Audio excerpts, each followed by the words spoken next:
La idea es esto, generar una conversación que nos permita dimensionar cuál es el tamaño del sector del diseño editorial. Un proceso editorial o la ejecución de un proyecto editorial tiene que ver, por lo menos desde mi experiencia, como entender un sistema muy vivo y muy complejo y muy cambiante. Yo siempre es mi pregunta constante de a quién se le ocurre abrir una editorial. O sea, si vemos la cantidad de editoriales pequeñas y pequeñísimas que han abierto, o sea, podríamos dividirlas en pequeñas, pequeñísimas y pequeñísimas. Si nos vamos a la del medio, que son las pequeñísimas, abrieron muchísimas en los últimos años. Incluso ahora en la pandemia han estado surgiendo editoriales y yo digo, no puede ser, ¿por qué? Entonces, la respuesta que yo me he dado es, conociendo a las personas que las hacen, es que es un pulso interno que no pueden evitar. No existe realmente un núcleo que abarque o que integre a las editoriales, ¿no? Si estamos hablando de la cuestión creativa en un libro, creo que sí tenemos que reforzar la labor del diseñador editorial. Acabamos haciendo muchas veces el trabajo de editores a falta de esa figura, ¿no? O sea, como que de repente no nos queda otra más que empezar como lo vas aprendiendo el proceso en el camino, pues empiezas a hacerlo tú. Es que también queremos dividir precisamente los trabajos creativos de los administrativos, ¿no? Como tratando de identificar en los distintos sectores y en los distintos tamaños de proyectos que tengamos en el directorio, pues precisamente cómo está ese balance, ¿no? Como diciendo, es una estructura necesaria. Entonces es importante también indicar de X universo de proyectos con qué estructura precisamente cuentan, ¿no? Y que también hay gente que porque hace corrección de estilo piensa que es un editor. A la mera hora un editor como director de orquesta de un proyecto como estos son mínimos. Yo te diría que 20 años haciendo libros, hemos trabajado con 5 gentes que podrías decir, estos son editores, los demás puedo poner lo que yo quiera en el libro que ni siquiera leen el libro. La economía del libro de verdad es un misterio, porque un libro cuesta muy, muy caro. O sea, de los libros que diseñan Vero, Regina o Ciel, son libros carísimos que cada libro cuesta el doble o el triple de lo que se vende al público. Entonces, todo ese otro dinero está soportado por alguna institución o por alguna empresa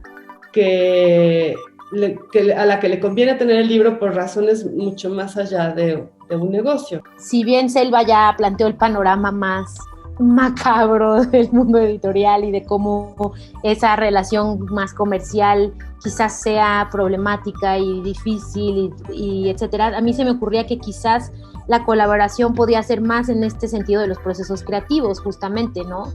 Y yo lo veía más en el sector educativo o de formación incluso, y obviamente pensando en el diseño editorial y en todo lo que hemos hablado, como tratar de contrarrestar con esa colaboración esas formas de trabajo tal vez más informales o de pronto como sí hacer un intercambio pues entre la formalidad y la informalidad. O sea, yo también creo que algo que tiene México, y lo sabemos desde siempre, es como esa parte creativa muy propositiva. O sea, justamente por la precariedad es que existe una creatividad inmensa de, obviamente, hacer que los recursos se multipliquen, ¿no? O sea, de muchas formas. Y creo que en el diseño editorial se refleja en muchas de las decisiones que hacemos como diseñadores. O sea, definitivamente, ¿no? ¿Cuáles son los retos que vienen después de la pandemia?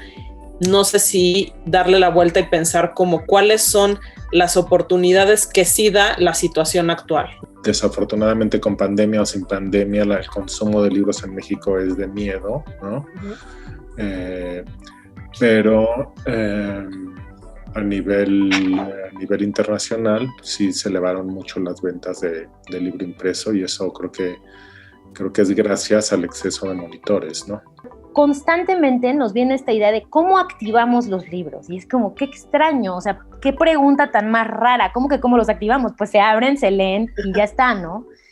Pero sí hay todo un mundo extra como alrededor de tener 1 o 2 o 3 libros, y también la simultaneidad de esas lecturas. O sea, esto que decía Selva, estás leyendo un libro en tu cama en la noche, pero al mismo tiempo esa mañana leíste un tweet o como esta diversidad de formatos. El estar más cerca de nuestros lectores, el estar más cerca, porque eso es lo que ha establecido, el tener ese tipo de vínculos de las editoriales con sus lectores, ha hecho que aún en la distancia, que aún en el encierro, esas relaciones se vuelvan entrañables. Estos últimos meses, creo que lo difícil para mí ha sido como...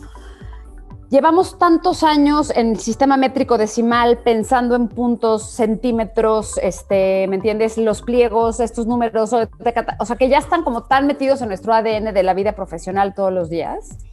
Y hacer el cambio de alguna manera, porque yo siento que hay muchas cosas que no escogimos. Yo directamente yo no hubiera escogido siempre hacer cuestiones digitales, ni cuando empezó el mundo, preferí quedarme como en la parte impresa y tangible, ¿no? Bueno, hay muchas formas de leer, que no necesariamente son las letras, pero o sea, los libros de hecho ya no están hechos para leerse. Si quieres leer, es mucho más fácil los que realmente leen. Es muchísimo más fácil leerlo en un Kindle o en un Amazon. Realmente la información ya no se obtiene del objeto libro. Finalmente lo que ves son los elementos de diseño independientemente de cuál va a ser la salida.